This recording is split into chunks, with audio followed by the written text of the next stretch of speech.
다 같이 자리에서 일어나시겠습니다.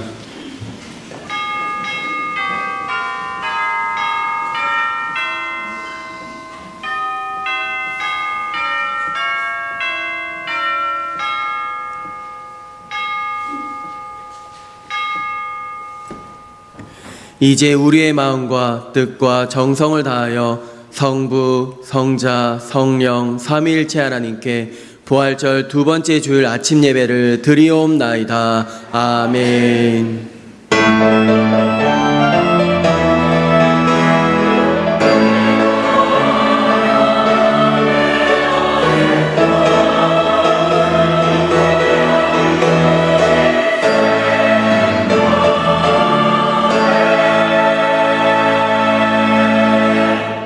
흑암중에 있는 성도에게 빛이 되시는 하나님 아버지, 주님의 말씀은 고난 중에 위로와 힘이 되시며 우리 심령에 소망을 갖게 하십니다. 진리를 사모하며 예배하는 이 시간, 주의 말씀이 우리 심령에 즐거움이 되게 하시고 주님께서 주시는 위로가 우리 삶의 능력이 되게 하여 주옵소서. 우리의 몸과 마음이 오직 삼위일체 하나님께만 집중되기 원하오니 도와주시고 사모하는 모든 이에게 은혜 위에 은혜를 더하여 주옵소서. 예수님의 이름으로 기원하옵나이다. 아멘. 찬송가 86장 찬양하시겠습니다.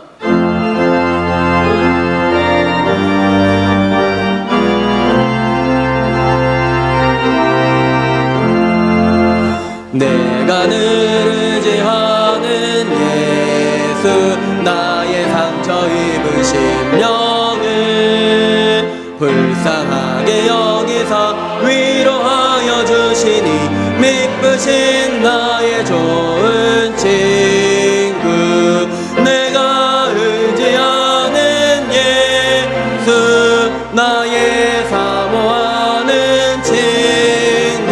나의 기도 들으사 응답하여 주시니 미쁘신 나의 좋은 친구.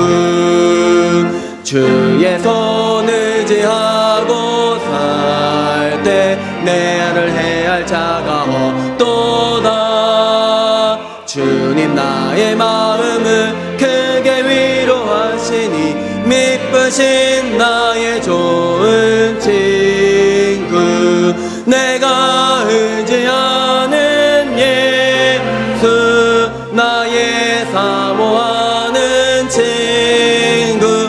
나의 기도 들으사 응답하여 주시니 미쁘신 나의 좋은 친구.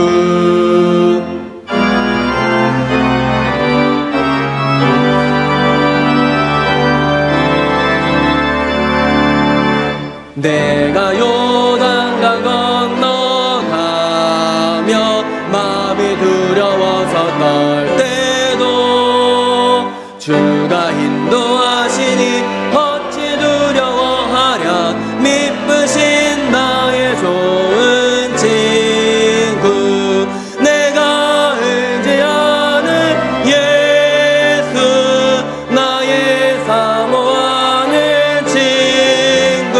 나의 기도 들으사 응답하여 주시니 미쁘신 나의 좋은 친구. 이웃 천국에 올라가서 모든 성도들과 다 함께 우리들을 구하신 주를 찬양하리라. 미쁘신 나의 좋은 친구. 내가 의지하는 예수, 나의 사모하는 친구. 나의 기도 들으사 응답하여 주시니 미쁘신 나.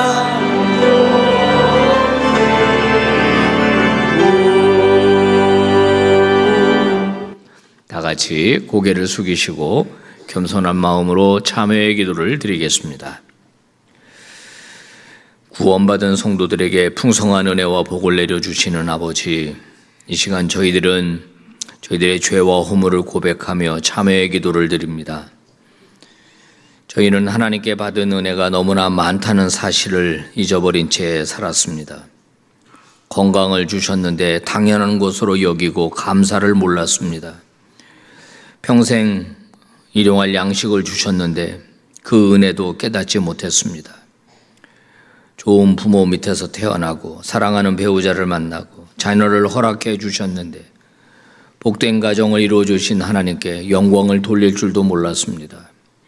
감사를 잃어버리고 만족을 잃어버리고 살아온 저희들, 주여 용서하여 주옵소서. 특별히 부활을 믿는다고 고백하면서 부활의 기쁨은 온전히 누리지 못하고 살았습니다. 사망을 이기신 주님의 승리를 아는데도 여전히 두려움 속에, 염려 속에 머물렀고, 부활의 생명을 받았는데도 세상 사람들과 다를 바 없는 삶을 살아왔습니다. 크신 은혜를 받았는데 아무것도 받지 못한 사람처럼, 아버지가 계신데도 아버지 없는 고아처럼 살았던 저희들입니다. 불쌍히 여겨 주시옵소서. 부활의 증인으로 살라고 하셨는데도 그 소식 담대히 전하지 못하고 침묵했던 저희들의 연약함, 주여 용서하여 주시옵소서. 몸도 더러워지고 마음도 더러워졌습니다. 아버지 앞에 올라왔는데 주여 자비를 베푸시사 주님의 은총으로 저희들의 몸과 마음을 깨끗이 씻어 주시옵소서. 정결하게 하여 주옵소서. 내려주시는 사죄의 은총으로 저희 모두가 새로운 피조물로 변화되게 하옵소서. 예수님 이름으로 기도드리며 이제는 주님과 나만 알고 있는 은밀한 죄를 기억하면서 묵묵히 참회의 기도를 계속 드리겠습니다.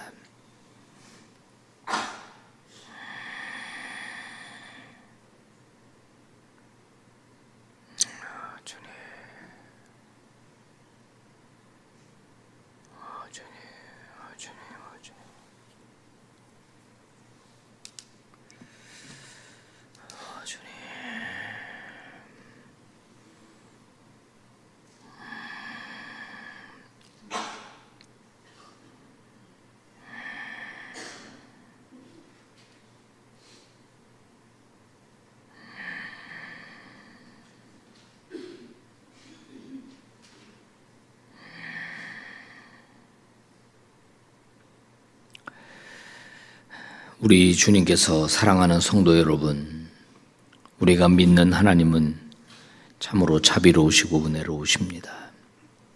우리 하나님은 노하기는 더디하시지만 사랑과 인자는 한이 없으십니다.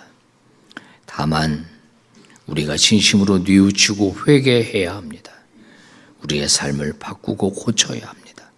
그럴 때 하늘아버지는 우리에게 사죄의 은총을 베풀어 주십니다. 이제 우리를 용서하시는 하나님의 말씀을 선언합니다. 주께서 다시 우리를 불쌍히 여기사 우리의 죄악을 발로 밟으시고 우리의 모든 죄를 깊은 바다에 던지시리이다. 아멘. 사도신경으로 우리들의 신앙을 하나님께 고백합시다. 나는 전능하신 아버지 하나님 천지의 창조주를 믿습니다. 나는 그의 유일하신 아들 우리 주 예수 그리스도를 믿습니다. 그는 성령으로 잉태되어 동정녀 마리아에게서 나시고 본디오 빌라도에게 고난을 받아 십자가에 못 박혀 죽으시고 장사된 지 사흘 만에 죽은 자 가운데서 다시 살아나셨으며 하늘에 오르시어 전능하신 아버지 하나님 우편에 앉아 계시다가 거기로부터 살아있는 자와 죽은 자를 심판하러 오십니다. 나는 성령을 믿으며 거룩한 공교회와 성도의 교제와 죄를 용서받는 것과 몸의 부활과 영생을 믿습니다. 아멘.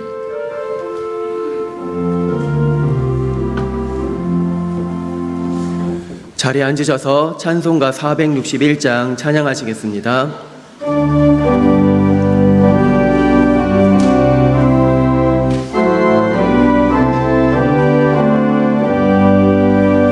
십자가를 질 수 있나 주가 물어보실 때 죽기까지 따르오리 성도 대답하였다.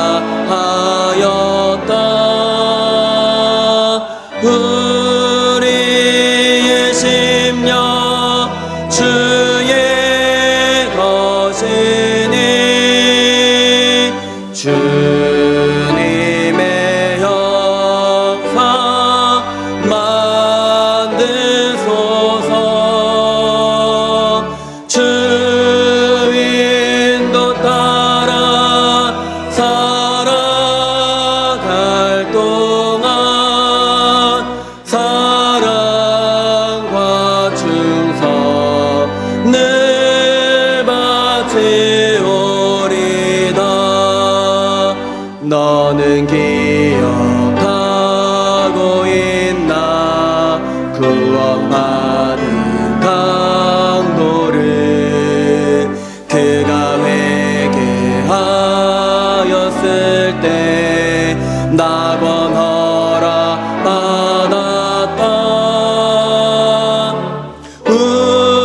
우리의 심령 주의 것이니 주님의 형상 만드소서. 주 인도 따라 살아갈 동안 사랑과 충성 늘 바치오리다.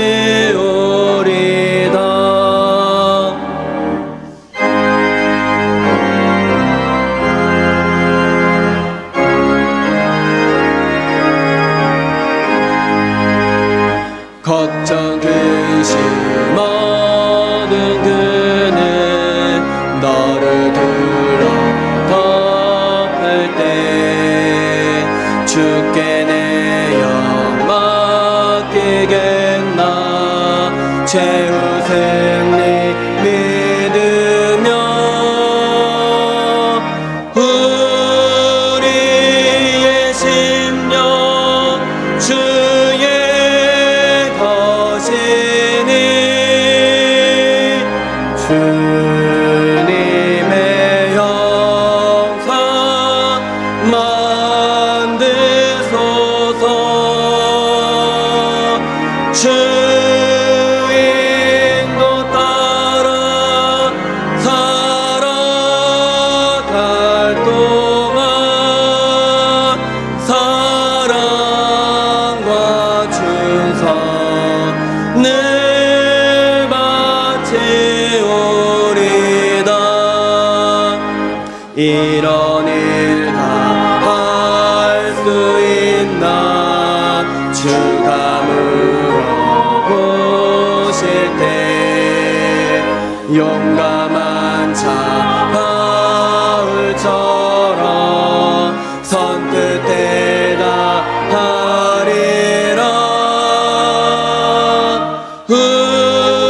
우리의 심령 주의 것이니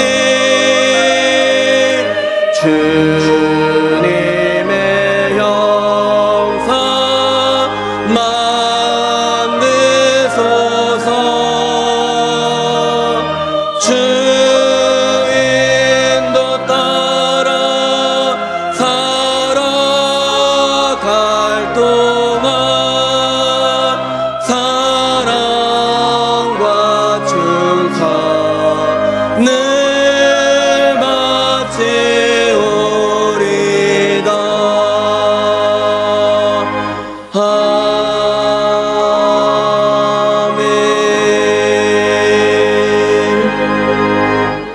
이 시간 류명수 장로님께서 기도 인도해 주시겠습니다.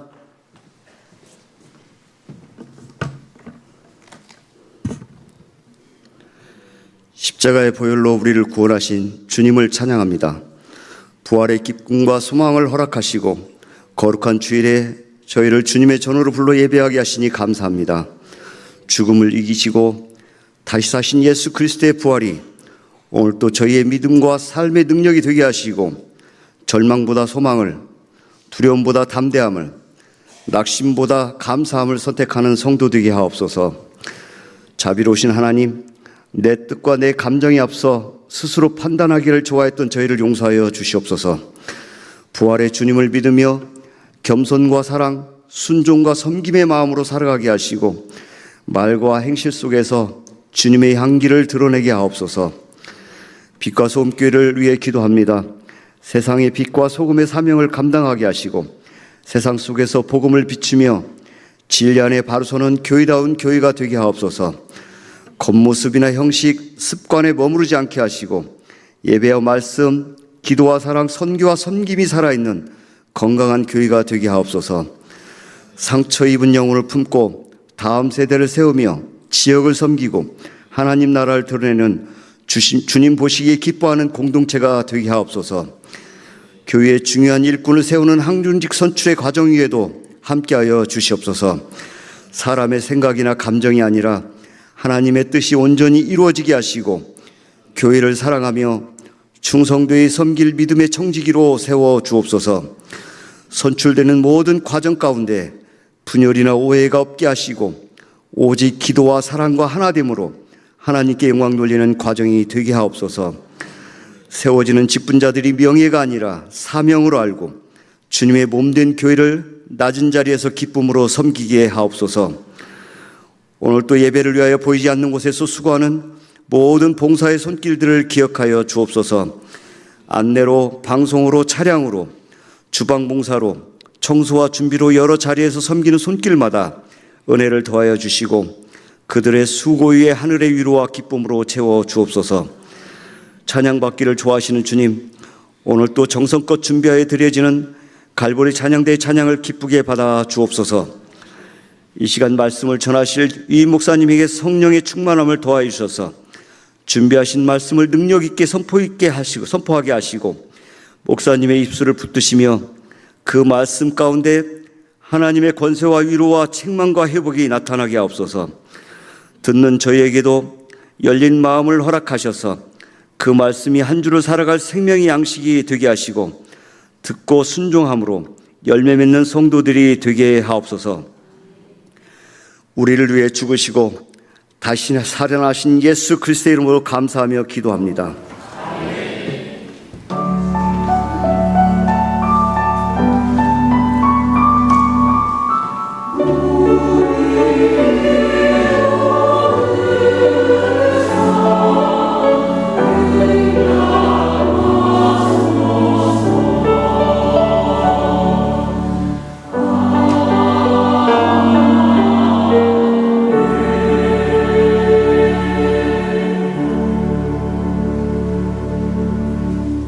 하나님께 봉헌하겠습니다.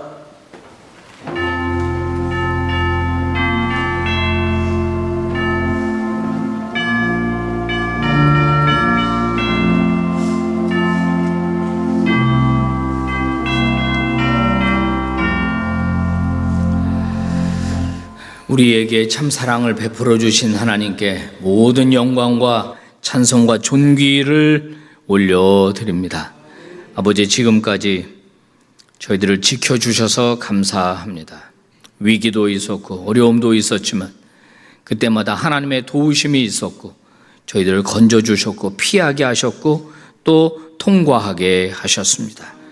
오늘 아버지를 참 하나님으로 인정하며 드리는 예배 가운데 예물을 올려드렸습니다. 아버지, 예물 드릴 수 있도록 마음 주셔서 감사하고 또 아버지께 헌금할 때 기쁜 마음 주셔서 진심으로 감사를 드립니다. 아버지, 재물을 내게 주신 도구로 알고 귀하게 사용할 줄 아는 자들이 되게 하여 주옵시고 우리 중에 그 누구도 물질을 숭배하는 자가 없게 하여 주시옵소서. 하나님이 주신 복을 나 혼자만 누리지 않게 하시고 작은 것이라도 나누며 베풀 줄 아는 그런 부자들이 다 되게 하여 주시옵소서. 드리지 못한 손길들 마음 주셔서 여호와의 주권을 인정하게 하시고 저들의 신앙을 주여 회복시켜 주시옵소서. 어려운 중에 있는 성도들이 있습니다. 병 중에 있는 성도들이 있습니다. 어려운 일 만난 성도들이 있습니다. 아버지, 믿음으로 이겨내고 승리하고 통과하게 하옵소서. 예수 그리스도의 이름으로 봉헌기도 올리옵나이다. 아멘.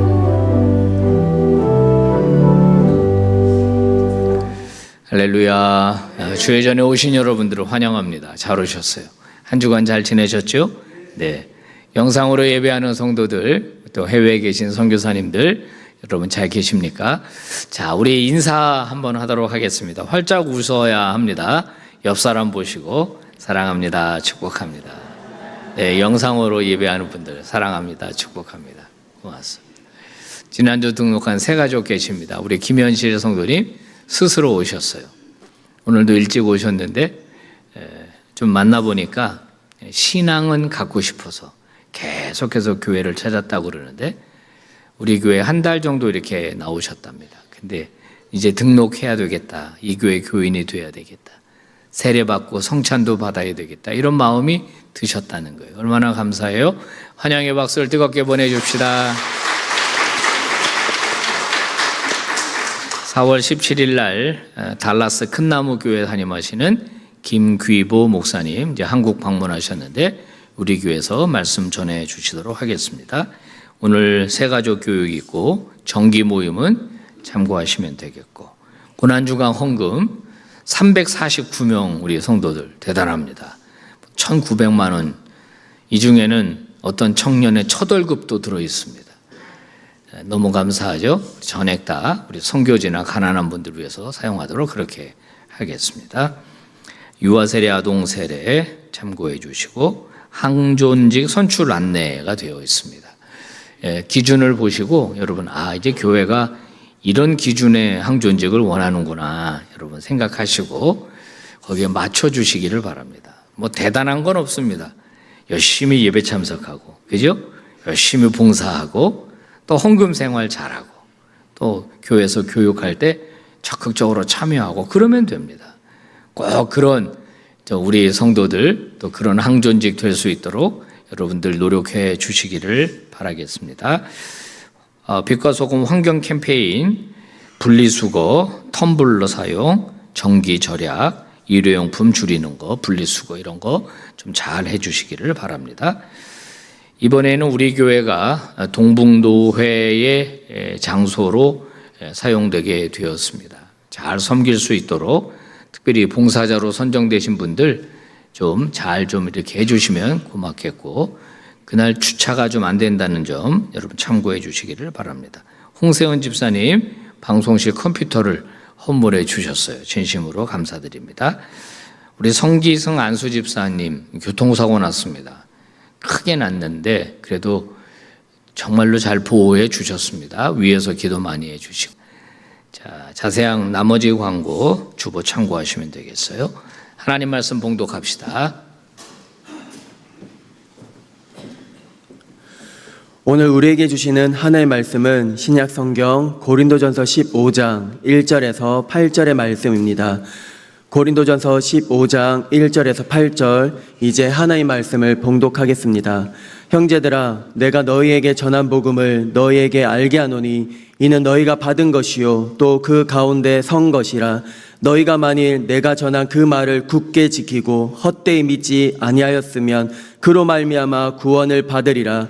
내가 받은 것을 먼저 너희에게 전하였노니 이는 성경대로 그리스도께서 우리 죄를 위하여 죽으시고 장사 지낸 바 되셨다가 성경대로 사흘 만에 다시 살아나사 게바에게 보이시고 후에 12 제자에게와 그 후에 500여 형제에게 일시에 보이셨나니 그 중에 지금까지 대다수는 살아있고 어떤 사람은 잠들었으며 그 후에 야고보에게 보이셨으며 그 후에 모든 사도에게와 맨 나중에 만석되지 못하여 난 자 같은 내게도 보이셨느니라. 아멘.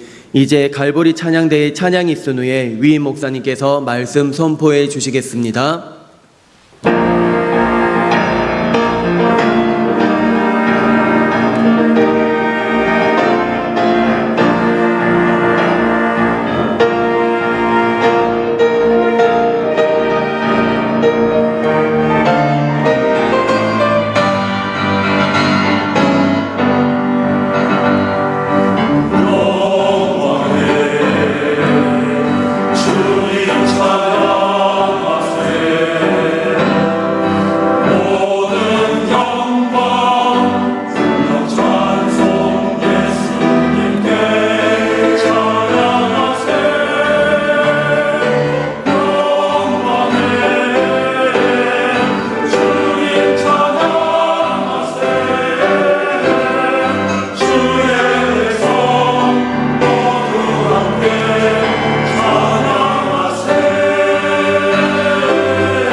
아멘. 하나님께 영광의 박수 올립시다.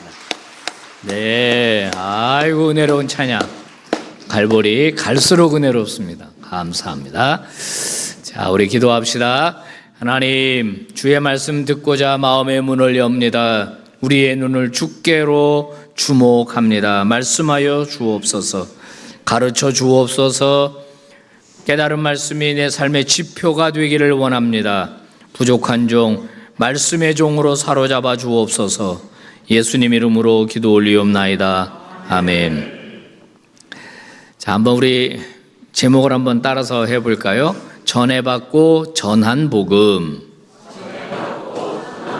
그렇습니다. 우리가 받은 말씀, 전한 말씀 이렇게 되겠죠. 여러분, 우리 그 십자가 목걸이 여러분 다 좋아하시죠? 십자가만큼 그 이미지가 완전히 바뀐 그런 상징도 없는 것 같습니다. 유대인들에게 2000년 전 십자가는 완전히 수치의 상징, 저주의 상징이었습니다. 로마인에게도 십자가는 썩 기쁜 좋아할 만한 물건이 아니었습니다. 오늘날 이 저주의 상징, 수치의 상징인 십자가를 다 너무 좋아합니다. 목에 걸고 다닙니다. 심지어는 교회 안 다니는 사람들조차도 십자가 목걸이를 하고 다니는 것을 종종 봅니다. 제가 실제로 물어보기도 했습니다. 교회 안 다니는데 왜 십자가 목걸이 하셨어요? 그랬더니 왠지 든든하고 좋잖아요. 좋다는 겁니다. 십자가가 든든하다는 겁니다. 여러분, 수치의 상징이 어떻게 이렇게 든든한 심볼이 되었을까요? 무엇이 십자가를 이렇게 좋은 것으로 바꾸어 놓은 것일까요? 여러분, 오늘 좀 십자가 얘기를 좀 하려고 합니다. 여러분, 유대 종교 지도자, 그러니까 대제사장을 위시한 그의 참모들은 예수님을 제거하기로 모의합니다. 죽이기로 그렇게 결정을 내립니다. 그러면 이제 죽이기로 결정을 했으면 어떤 방법으로 죽일 건가를 연구를 해야 되지 않습니까? 십자가밖에 없었을까요? 다른 방법이 얼마든지 있죠. 여러분, 일단 돌로 쳐서 죽이는 방법. 스데반 집사 그렇게 죽였죠. 현장에서 가늠하다 붙잡힌 여인도 돌에 맞아 죽을 뻔했습니다. 예수님도 그렇게 몰아갈 수 있었을 것 같은데 그 방법을 선택하지 않았습니다. 또 어떤 방법이 있습니까? 그 시카리파라고 그 당시 유대 종교 지도자들 중에 종교인들 중에 독립운동하던 자들이 있었습니다. 자객을 암살하는. 예수님 그렇게 죽일 수 있었을 거예요. 그죠? 밤에 몰래 가서 확 찌르면 되잖아요. 그리고 도망가면 되잖아요. 음식에다 독을 타는 건 어떻습니까? 이런저런 방법이 있습니다. 손쉬운 방법입니다. 근데 예수님을 왜 꼭 십자가에 달려고 했을까요? 자, 십자가에 달으려면 빌라도에게 사형 원도를 받아야 됩니다. 이것도 쉬운 일이 아닙니다. 예수님을 죽이려고 할 때 빌라도에 가서 사형 선고를 받으려면 일단 고소장을 써야 됩니다. 변호사도 사야 됩니다. 정식으로 접수를 해야 됩니다. 빌라도가 재판할 때 거짓 증인들도 다 교육시켜야 합니다. 빌라도가 풀어주려고 할 것을 예상하고 거칠게 밀어붙이는, 데모라도 벌릴 기세로 완전히 소리소리 지르는 그런 사람들도 다 사전에 동원을 해야 되는 겁니다. 군사작전을 연상케 하듯이 이런 절차들을 다 이렇게 만들어서 빌라도에게 사형 판결을 받는 것은 이건 참 번거로운 방법입니다. 그런데 왜 그렇게 예수님을 십자가에 달려서 죽이려고 했을까? 여러분 그런 생각 안 해보셨습니까? 그냥 예수님이니까 십자가에 달려야 되는 거예요? 그렇지 않아요. 이거는 의도적인 거였습니다. 자, 성경에 근거가 있습니다. 신명기 21장 말씀을 봐야 돼요. 읽어봅시다. 시작. 죽을 죄를 지어서 처형된 사람의 주검은 나무에 매달아 두어야 합니다. 그러나 당신들은 그 주검을 나무에 매달아 둔 채로 밤을 지내지 말고 그 날로 묻으십시오. 나무에 달린 사람은 하나님께 저주를 받은 사람이기 때문입니다. 그렇습니다. 죽을 죄를 지은 사람, 그만큼 험한 죄를 지은 사람은 나무에 달아 죽여라. 그러면 그건 결국 무슨 사인이 되느냐? 저 사람은 하나님께 저주를 받은 사람이다라고 하는 그런 표시가 나무에 달리는 거다라는 거예요.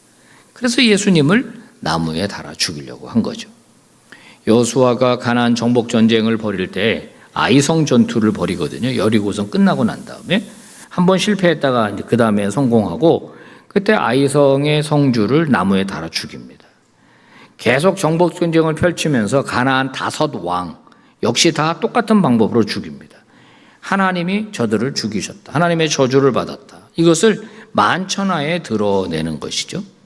그러니까 유대인들에게 나무에 달아 죽는 것은 그건 하나님의 저주를 받았다라는 그런 이제 하나의 사인이 되는 거죠. 그래서 예수님을 십자가에 달으려고 그렇게 했던 겁니다.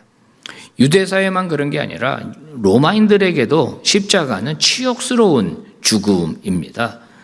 뭐 여러 가지 죽는 방법이 있는데, 죽이는 방법이 있는데 십자가에 다는 것, 그거는 정말로 치욕스럽고 수치스러운 일이죠. 우리 집안에 그런 사람이 있다. 어디 가서 말을 할 수가 없습니다. 고개를 들고 살 수가 없습니다. 십자가는 실패, 저주, 수치, 극심한 형벌, 이런 것의 상징입니다. 아마 모르긴 몰라도 애들이 놀다가 십자가 이렇게 만들어서 엄마한테 이거 봐라 그러면 엄마가 야 빨리 안 치워, 그 뭐야 그거 왜 십자가 왜 갖고 놀아, 그렇게 말할 정도로 십자가라고 하는 물건은 수치의 상징이었다라고 하는 거예요. 그러니까 예수님을 십자가에 처형한 목적은 이제 분명합니다. 물론 극심한 고통을 가하려고 하는 그런 의도도 있었겠지만은 무엇보다 예수는 하나님의 아들이 아니다. 하나님의 아들이 아니고 저 사람은 거짓 선지자다. 거짓 선지자. 그래서 하나님께 저주를 받았다. 그 프레임을 예수님께 뒤집어 씌우려고 한 것입니다. 만약에 그렇게 예수님을 죽일 수만 있다면 예수님을 쫓아다녔던 사람들은 다 해체될 겁니다. 더 이상 그 잔당, 소위 예수의 잔당들은 팔레스타인에서 발 붙이고 살아갈 수가 없게 돼요. 자연스럽게 다 해산이 되는 거고, 실제적으로 예수님이 돌아가시고 난 다음에 그런 일은 일어났었습니다. 여러분, 유대 종교 지도자들의 계산이 맞았죠? 예수는 하나님의 저주를 받은 사람이야.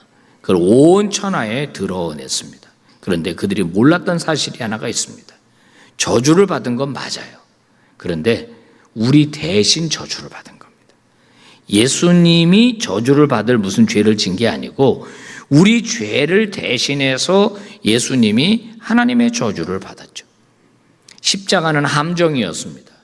유대 종교 지도자들의 그들의 이제 이 결정, 아주 교활한 수법이었는데 하나님은 그것을 결국 하나님의 뜻을 이루는 도구로 사용하고 인류의 죄값을 해결하려고 하는, 인류의 죄값을 지불하려고 하는 하나님의 거룩한 구원 계획.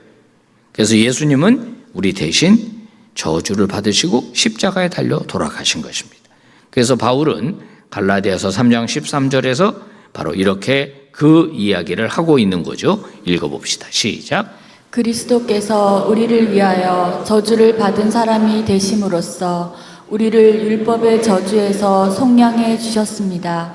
기록된 바 나무에 달린 자는 모두 저주를 받은 자이다 하였기 때문입니다. 그렇습니다. 누구 대신? 우리 대신. 내가 받을 저주를 예수님이 대신 받으셨다. 그래서 우리는 그 사실을 믿으면 나는 저주에서 해방이 되는 거예요. 내가 죄값을 치르지 않아도 되는 것입니다. 여러분, 역전 있죠, 역전. 십자가라고 하는 이미지의 역전, 십자가가 가지고 있는 가치의 역전, 수치의 십자가가 바로 영광의 십자가가 된 것입니다. 저주의 십자가가 축복의 십자가가 되었어요. 완전히 바뀐 것입니다. 그죠? 죽음의 십자가가 생명의 십자가가 된 것입니다. 놀라운 가치의 반전이 바로 일어났죠. 뭐 때문에? 누가 그렇게 만들었습니까? 어떻게 그렇게 변할 수 있었습니까? 그 이유는 딱 하나, 부활입니다. 부활.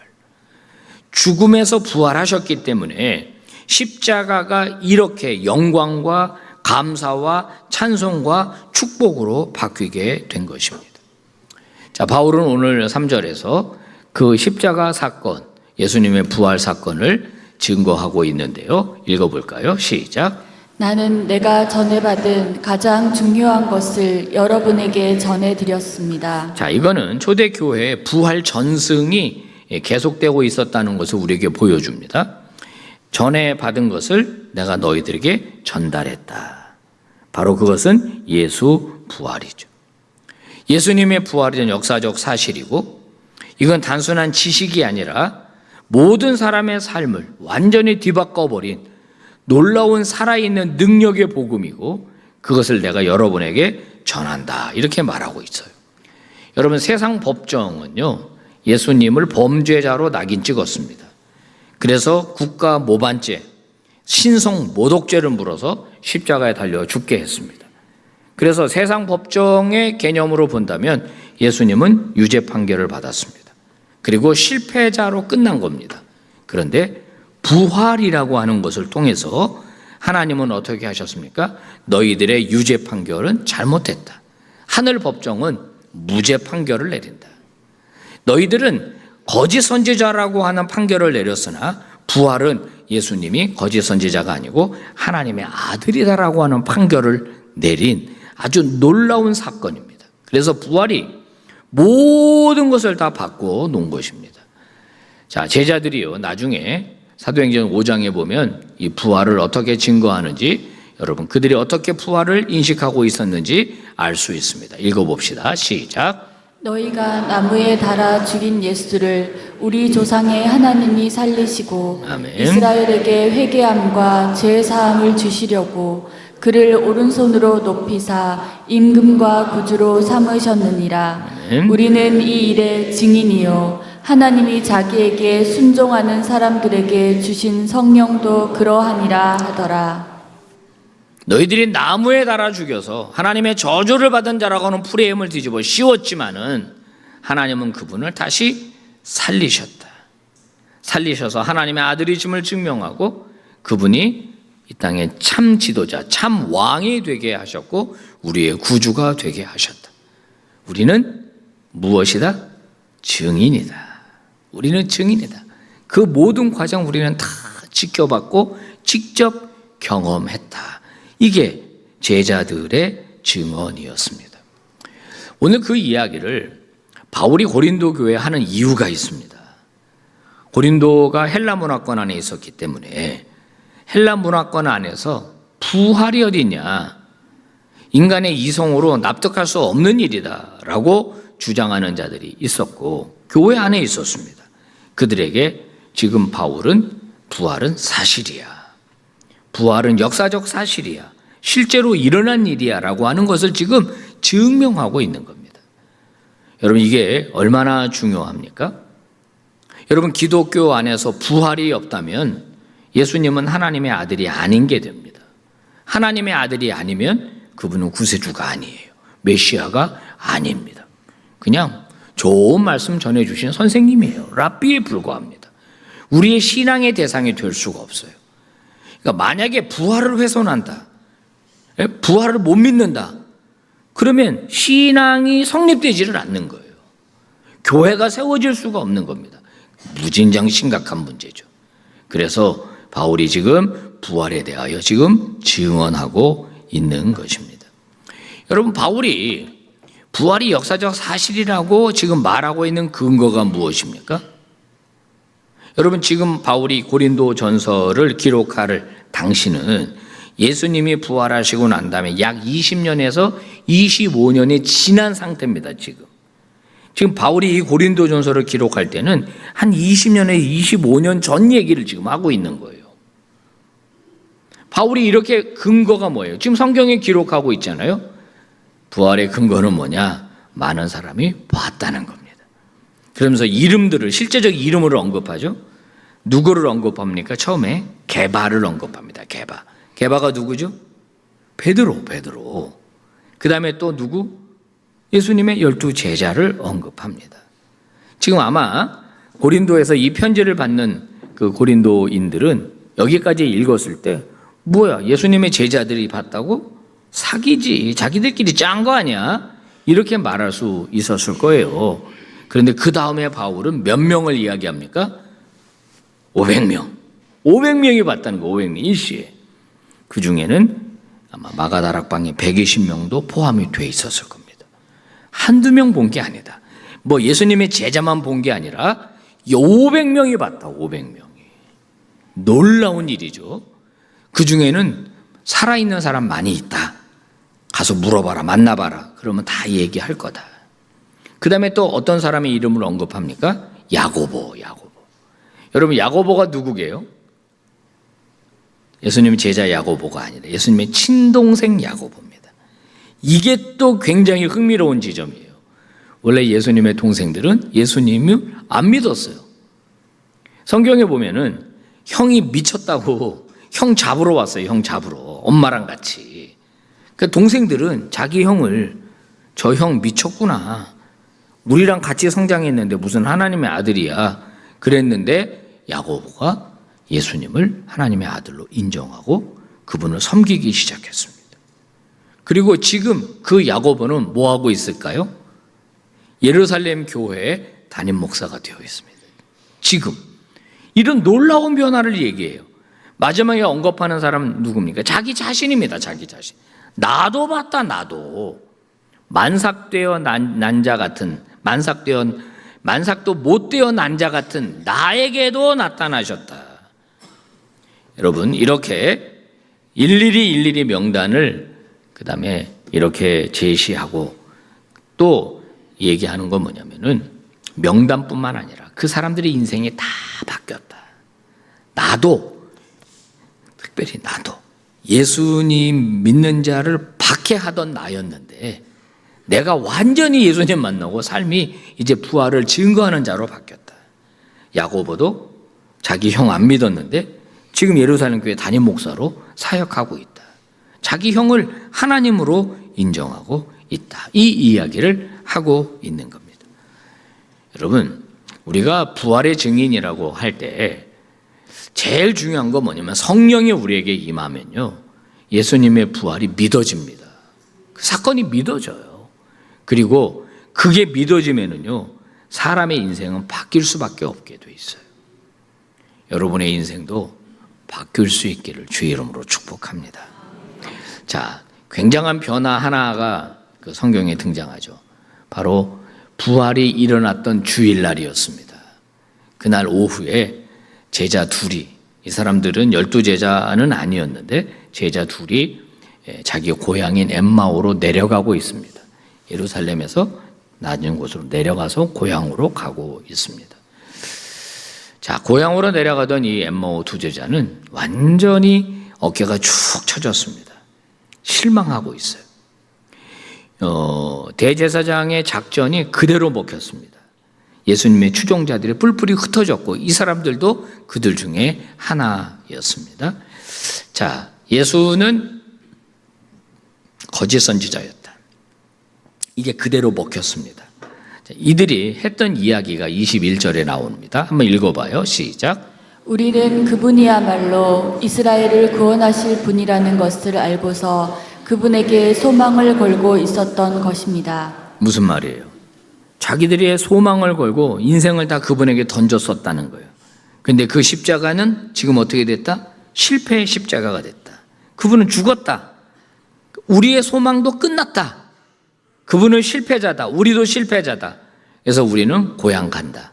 가서 이제는 농사라 지었고 그냥 살려고 그런다. 이런 허탄한 마음이 이 말씀 안에 담겨져 있죠. 십자가는 그들의 꿈을, 그들의 비전을 파괴했습니다. 그리고 예루살렘을 떠나게 했고 고향으로 도망치게 만들었습니다. 십자가는 그런 것이었었어요. 근데 부활하신 예수님이 나타나서 그들에게 설명하시죠. 꾸짖으시죠. 성경, 구약 성경을 풀어서 해석을 해 주셨습니다. 뭐라고 말씀하십니까? 누가복음 24장 25절 26절 시작. 예수께서는 그들에게 말씀하셨다. 어리석은 사람들입니다. 예언자들이 말한 모든 것을 믿는 마음이 그렇게도 무디니 말입니다. 그리스도가 마땅히 이런 고난을 겪고서 자기 영광에 들어가야 하지 않겠습니까? 자, 여기 보면 밑에서 두 번째 줄, 이런 고난을 겪어야. 이런 고난이 뭐죠? 십자가 죽음입니다. 이런 십자가 죽음이 전제되어야 어디에 들어간다? 자기 영광. 영광은 뭐죠? 부활입니다. 그러니까 여기서 논리의 대역전이 벌어지는 거예요. 논리의 대역전. 십자가는 실패가 아니고 십자가는 영광을 위한 도구였다라는 거예요. 그걸 설명해 주시는 거예요, 예수님이. 그 다음에는요, 그렇게 했더니 그 이야기를 다 들었던 제자들의 가슴이 어떻게 됐다? 뜨거워졌다라는 거예요. 뜨거워졌다. 그랬더니 어떻게 됐습니까?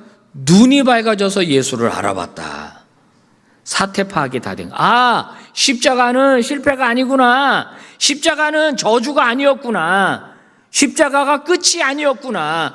예수님 말씀대로 진짜 부활하신 거로구나. 눈이 밝아지고 가슴이 뜨거워졌습니다. 그리고 동트기도 전에 그날 밤 그들은 다시 예루살렘으로 뛰쳐 올라갑니다. 그만큼 앉아 있을 수 없게 만든 거예요. 부활한 예수님이. 예루살렘에 올라가서 누구를 찾아갔을까요? 제자들을 찾아갔겠죠. 가서 뭐라고 말했을까요? 예수님 부활했어. 우리가 만났어. 지금 바울이 그 얘기를 하는 거예요. 만난 사람, 예수님 만난 사람들이 이렇게 많다. 여러분, 기독교는 어떤 종교인가? 사랑의 종교다, 겸손의 종교다, 윤리의 종교다, 여러 가지로 말을 많이 합니다. 근데 역시 어떤 종교도 패러디할 수 없는 가장 중요한 것, 그것은 부활입니다. 부활을 빼고 예수를 말할 수 없고 부활을 빼고 기독교를 말할 수가 없습니다. 기독교의 핵심, 그건 바로 부활입니다. 만약에 부활을 못 믿는다면 그 온전한 기독교가 아닌 것입니다.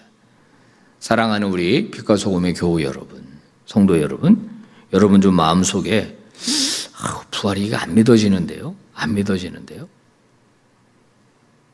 믿으시기를 바랍니다. 믿으시기를. 믿으시기를 바라요. 어느 누구도 흉내낼 수 없는, 만약에 예수님의 부활이 가짜였다면 2000년 동안 기독교가 지속될 수가 없었을 거예요. 자, 기독교의 부활이 가짜라고 믿고 있었던 한 사람이 있었습니다. 사이먼 그린리프라고 하는 분인데요. 이분은 하버드 대학교의 법대 교수였습니다. 그리고 미국의 변호사이기도 했고, 현대의 그 증거법, 재판할 때 증거가 중요하잖아요. 증거주의. 그 책을 기록한 사람이에요. 오늘날도 이 책을 참고한다고 그래요. 제가 지금 인터넷 서점에서 그 책을 제가 검색해서 여러분에게 사진으로 보여드리는 겁니다. 지금도 잘 쓴 책이, 저 책을 지금도 본다는 거예요. 지금도. 근데 이분은 철저한 무신론자였습니다. 그러면서 강의 시간에 종종 기독교인들이 예수님의 부활을 믿는 것을 비판했습니다. 이건 신화다, 신화. 만들어낸 얘기고 꾸며진 얘기지 그걸 진짜로 믿냐? 어떻게 부활이 사실이냐? 말이 안 되는 거다. 이렇게 말했다는 거예요. 한 학생이 교수님에게 질문을 합니다. 아마 신앙인이었던 것 같아요. 교수님은 자꾸 부활이 가짜라고 그러시는데 어떤 증거를 가지고 계십니까? 무슨 근거를 가지고 계십니까? 라고 물었어요. 교수님 우리한테 증거로 얘기를 하셨는데, 증거주의를 말씀하셨는데 가짜라고 하는 증거가 어디 있습니까? 물었어요. 우리는 마태, 마가, 누가, 요한이라고 하는 성경을 근거로 부활을 믿습니다. 우리는. 근데 교수님은 왜 안 믿는 겁니까? 그러면 교수님이 성경을 한번 읽어보시고 교수님이 주장하는 이 증거법 그대로 적용해서 이것이 법정에 만약에 올라갔을 때 기각될 수 있도록 한번 말씀해 주시죠. 이 교수가 뿔이 났습니다. 그래, 내가 가짜라고 하는 걸 확실하게 파헤쳐 주겠어. 그리고 복음서를 읽기 시작합니다. 그리고 복음서를 다 읽고 난 다음에 그가 내린 결론입니다. 그는 그 내용을 책으로 쓰기도 했는데요. 그가 발견한 첫 번째, 아니 어떻게 이 마태, 마가, 누가, 요한을 기록한 사람들이 증언이 일치됐냐, 일관성이 있다 그런 겁니다. 만약에 이게 조작된 내용이었다면 토시 하나도 틀리지 않고 똑같았을 거다. 마태, 마가, 누가, 요한이. 그런데 네 개의 진술이 조금씩 다르지만은 결국 지향하는 것, 부활을 이야기하는 건 똑같다 이거예요. 똑같다. 일관성이 있다는 일관성. 이거는 증거로서 아주 높은 신뢰도가 있다. 조금씩 말은 다른데 그래도 부활을 다 얘기하고 있다는 점은 놀라운 점이다. 두 번째는 거짓을 말하는 증인들은 자기는 똑똑하고 자기는 오류가 없는 사람이라고 하는 것을 보통 묘사하기 마련인데 복음서의 기자들은 보니까 자기들이 얼마나 무식했는지, 얼마나 연약했는지, 얼마나 믿음 없는 자들이었는지를 솔직하게 얘기하더라. 그것을 보니까 너무 진솔하더라. 이 진술의 진실성, 이것이 네 명에게 다 보인다라는 거예요. 세 번째 이분이 발견한 것은 뭐냐면 반대 증거의 부재입니다. 당시 유대 권력자들이 부활을 허구로 만들려면 딱 하나, 방법은 예수님의 시체를 찾으면 돼. 그러면 간단해. 시체를 찾아가다가 여기 있다 시체, 부활 안 했잖아, 그럼 끝나는데 증거를 못 갖다 댔다는 거예요. 여러분, 그 당시 유대 종교 지도자들이 예수님 시신을 안 찾았을 것 같아요? 다 유대교인들입니다. 소수의 사람들만 기독교인이에요. 이거 얻다가 시신을 빼돌릴 수가 없어. 은닉할 수가 없는 겁니다, 이게. 그러니까 제자들이 훔쳐갔다라고 하는 소문만 풍길 뿐이지 반대 증거를 제시하지 못했다라고 하는 것이고, 네 번째가 압권입니다. 이 그린리프 이 교수는 제자들의 태도를 주목했습니다.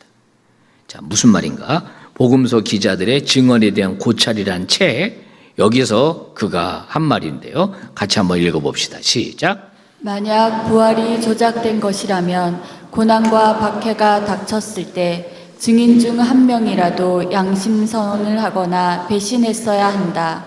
하지만 누구도 부활 증언을 철회하지 않았고 오히려 그 증언을 위해 기꺼이 목숨을 바쳤다. 사람은 자신이 거짓이라고 알고 있는 것을 위해 목숨을 버리지 않는다. 법학 교수가 내린 결론입니다. 고로 예수님은 부활했다. 사실이다.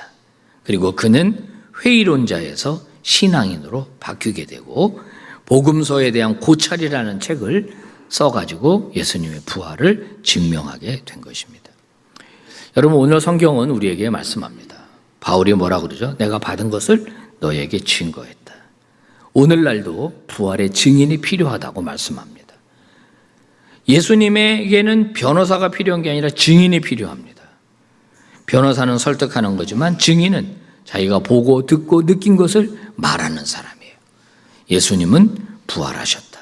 나는 그 주님을 내 마음속에 모셔드렸고, 가장 강력한 증인은 우리의 변화된 삶입니다. 우리의 변화된 삶. 그것이 예수님이 부활했다라고 하는 가장 확실한 증거라고 하는 겁니다.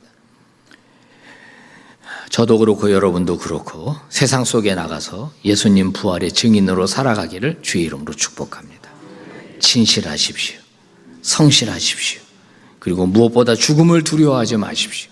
그리고 하나님의 자녀답게 살아갈 때 세상 사람들은 저와 여러분을 통해서 부활하신 예수님을 보게 될 것입니다. 자, 오늘 말씀 봉독해 볼까요? 시작. 내가 받은 것을 먼저 너희에게 전하였노니 이는 성경대로 그리스도께서 우리 죄를 위하여 죽으시고 장사 지는 바 되셨다가 성경대로 사흘 만에 다시 살아나사 게바에게 보이시고 후에 12 제자에게와 맨 나중에 만삭되지 못하여 난 자 같은 내게도 보이셨느니라. 아멘. 기도합시다. 아버지, 감사합니다. 사도 바울이 전해받은 가장 중요한 것을 다시 너에게 전한다라고 말씀한 것처럼 이 복음을 우리 가슴속에 깊이 새기게 됩니다. 아버지, 저주와 수치의 상징이었던 십자가가 생명과 영광의 표지가 되게 해주신 것을 감사합니다. 그 중심에 부활이 있음을 우리는 믿습니다. 아버지 엠마오의 두 제자의 눈을 열어주신 것처럼 우리의 눈도 열어주시옵시고 우리의 가슴이 다시 뜨거워지게 하시고 십자가를 영광으로 가는 하나님의 길인 것을 분명히 깨닫게 해주시기를 원합니다. 아버지의 받은 복음 전하는 삶을 살게 하옵소서. 증인으로 부르셨사오니 내 삶으로, 내 고백으로, 내 변화된 모습으로 부활한 주님을 증거하게 하여 주옵소서. 특별히 이 시대 가운데 부활의 증인이 필요한 이때에 우리 교회, 우리 모든 교우들 한 사람 한 사람이 예수님이 과연 살아나셨다라고 외치는 증인들이 되게 하여 주시옵소서. 예수님 이름으로 기도 올리옵나이다. 아멘.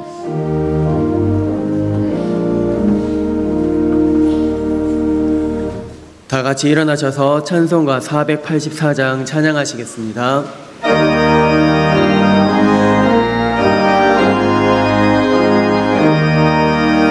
내 맘에 주여 소망 되소서. 주 없이 모든 일 헛되어라. 밤에나 낮에나 주님 생각, 잘 때나 깰 때 함께 하소서. 지혜의 주여 말씀으로써 언제나 내 안에 계시소서. 주는 내 아버지 나는 아들, 주 안에 내가 늘 함께하네. 세상의 영화 나 안 보여도 언제나 주님은 나의 기여. 주님 맘 내 맘에 계시오니 영원한 주님 참 귀하셔라. 영원한 주님 내 승리의 주, 하늘의 기쁨을 주옵소서. 어떠한 고난이 닥쳐와도 만유의 주여 소망.